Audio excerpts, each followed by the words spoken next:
Fascist সরকার যে আইন শৃঙ্খলা বা দেশ নিয়ন্ত্রণের যারা আছে সমস্ত বাহিনী, ওনারা যেটা রেখে গেছে তারই তো ম্যাক্সিমাম রয়ে গেছে।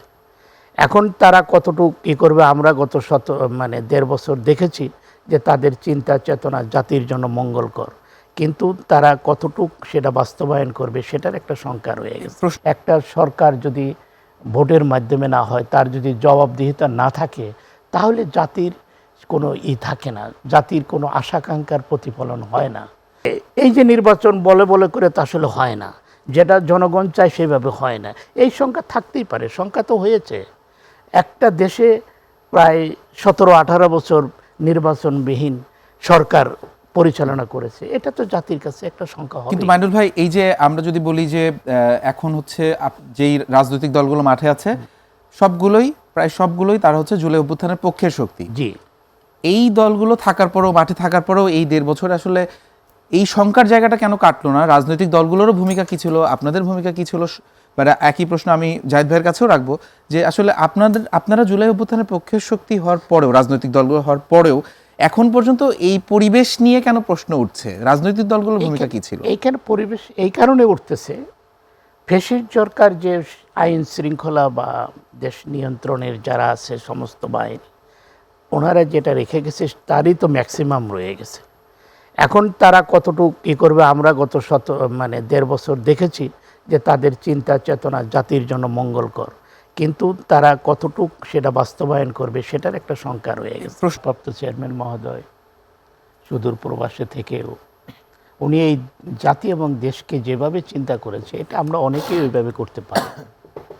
এই যে গত 17 বছর ফ্যাসিস্ট সরকার যে সমস্ত আইন শৃঙ্খলা থেকে মানুষের অধিকার, ভোটের অধিকার ধ্বংস করে দিয়েছে, সেটাকে কিভাবে ফেরত আনা যায়, সেটা কিন্তু আমাদের আগামী দিনে রাষ্ট্রনায়ক জনাব তারেক রহমান একেবারে গ্রাস লেভেল থেকে, একেবারে নিম্ন শ্রেণীর মানুষ থেকে চিন্তা করে, আজকে আমাদের মা বোনদের কথা চিন্তা করে, আমাদের যে ফ্যামিলি কার্ড কথা চিন্তা করা হচ্ছে, এবং আমাদের যে 31 দফা দিয়েছেন, সেটা কিন্তু এই ফ্যাসিস্ট সরকার থাকা অবস্থায় দেওয়া হয়েছে। কারণ এটা আমার দল সবসময় মনে করতো যে এই জাতির বিপর্যয়ে এই বিএনপিকে হাত দিতে হবে। বিএনপি এই জাতিকে আবার আগের পর্যায়ে, মানে এটা কি শুধু বিএনপি করবে নাকি সবগুলো রাজনৈতিক দলের সাথে? অবশ্যই সব রাজনৈতিক দল লাগবে, সব মানুষের সম্পৃক্ততা লাগবে।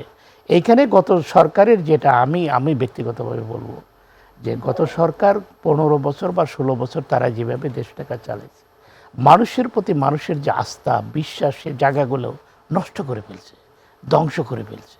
যেমন একটা লোক অপরাধ করে নাই, তার বিরুদ্ধে মামলা দিয়ে দিয়েছে একটা দল। সেটা তো মামলা বাণিজ্য তো এখনো হচ্ছে। হ্যাঁ, এখনো বাণিজ্য হচ্ছে ওই মামলার পরিপ্রেক্ষিতে। এখন সেই ওই যে বললাম, প্রশাসন তো সেই একই রয়ে গেছে।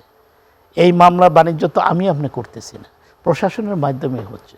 বিষয়টা হলো যে গত গভর্নমেন্ট একেবারেই মানুষের যে অধিকার, মানুষের যে আস্থা, মানুষের বিশ্বাসের জায়গাটাকে নষ্ট করে ফেলছে, ধ্বংস করে ফেলছে।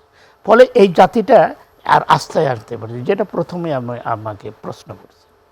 এখন মানুষের সামনের যে ভোটের যেটা আছে, যদি ভোটটা আসলে সুষ্ঠু হয়, মানুষ ভোট দিতে পারে, গণনা হয়, একটা গভর্নমেন্ট হয়, তাহলে একটা জবাবদিহিতার মধ্যে আসতে পারে। আর আরেকটা বিষয় মানুল ভাই, এই যে আপনি যে কথাটি বলছিলেন আসলে দেশের ভালো, আমি যদি একদম সাদামাটাভাবে বলি যে দেশের ভালোর জন্য বা ইতিবাচক পরিবর্তনের জন্য আপনাদেরকে দরকার, অর্থাৎ বিএনপিকে দরকার। একইভাবে এনসিপি মনে করছে তাদের কথা, জামায়াত মনে করছে তাদের কথা, এবং এই নিয়ে বিরোধ, রাজনৈতিক দলগুলোর মধ্যে বিরোধ থাকবে, মত পার্থক্য থাকবে। কিন্তু এখন আসলে বিরোধটা আসলে যে পর্যায়ে চলে গেছে, যেটিতে আসলে সবাই আসলে এক ধরনের, আপনি যেটি বললেন যে মানুষের মাঝে এক ধরনের আশঙ্কা বা সব কিছু মিলে একটা অস্থিরতা তৈরি হয়েছে।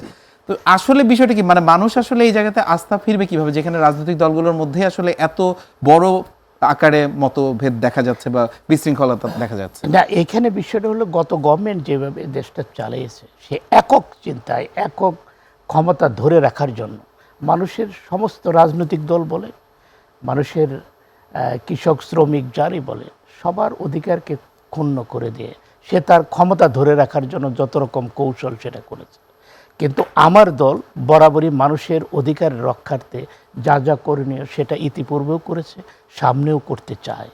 সেটা অলরেডি আমাদের 31 দফা আছে, আমাদের এই সামনের নির্বাচনে ইশতেহারেও চলে আসবে সব কিছু। তো এটা আস্থা বিশ্বাস আনতে হলে এতে সহজে হবে না। একটা নির্বাচন যদি হয়ে যায়, একটা সরকার ফর্ম হলে আস্তে ধীরে এটা মানুষের মধ্যে ফিরে আনতে হবে। কিন্তু আপনাদেরও মাঠ পর্যায়ে আমরা যদি দেখি যে তৃণমূলে বিভিন্ন জায়গায় চাঁদাবাজির অভিযোগ আছে আপনাদের দলের বিভিন্ন নেতাকর্মীদের নামে, সেই জায়গাটা আপনারা কিভাবে মানে আস্থা ফেরাবেন মানুষের? আসলে এই যে চাঁদাবাজির কথা আমরা শুনি, আমি ব্যক্তিগতভাবে আমি আমার এলাকায় পথচারণায় চলি, আসলে ওইভাবে আমি কোনো চাঁদাবাজি দেখি নেই। এখন চাঁদাবাজি কেউ করে হয়তো তার নাম দিচ্ছে, অন্য কেউ করেও হয়তো দেখা যায় আমার দলের উপরে চাপিয়ে দিচ্ছে। এখন আমরা যেটা মনে করি, বাংলাদেশের সবচেয়ে বৃহত্তম দল এখন জাতীয়তাবাদী দল বিএনপি, যেহেতু আওয়ামী লীগ একেবারেই মাঠে নাই, পরবর্তী যারা আছে তারা আমাদের হিসাবে একেবারেই কাছাকাছি নয়, অনেকটা দূরে। এখন তারা মনে করতেছে যে আমাদের সমপক্ষ বা আমাদের সমকক্ষ। এখন নির্বাচন হলে বোঝা যাবে আসলে জাতি কাকে রায় দেয়, কোন দিকে আছে, জনগণ কার পক্ষে আছে। এখন আমরা তো ধরেন গত 17 বছরই এই জাতির মানে ক্ষমতা বলেন, জাতির থেকে নেতৃত্ব বলেন, সবচেয়ে আমরা বিচ্ছিন্ন আছি। জনগণ কি সেই তাদের সে রায়টা সুষ্ঠুভাবে দিতে পারবে বর্তমান প্রেক্ষাপটে? সেই পারাটা তো গভর্নমেন্ট বলতে পারবে। এখন যারা নির্বাচন, আপনাদের কি মনে হচ্ছে? আমরা তো আশা করি যে অবশ্যই দিতে পারবে। আমরা সেই স্থিতিশীলতা চাই, আমরা ভোট চাই, আমরা একটা স্থিতিশীল গভর্নমেন্ট চাই। একটা সরকার যদি ভোটের মাধ্যমে না হয়, তার যদি জবাবদিহিতা না থাকে, তাহলে জাতির কোনো থাকে না, জাতির কোনো আশাকাঙ্ক্ষার প্রতিফলন হয় না। যেমন বর্তমান গভর্নমেন্ট যে 1.5 বছর আছে, আমরা কি তাদের কাছে কোনো জবাবদিহি ওইভাবে চাইতে পাচ্ছি না? তো যেহেতু তারা ক্ষণস্থায়ী, তারা ওইভাবে আমাদেরকে সেই জবাবদিহি দিতে পারছে না। কিন্তু জাতি একটা আশা করছিল যে এই গভর্নমেন্ট অনেক কিছু দেখাবে, ভালো কিছু দেখাবে, জাতির মধ্যে একটা সুন্দর সিস্টেম নিয়ে আসবে। আদৌ কিন্তু সেটা আমরা পাইনি। কিন্তু আমরা দেখি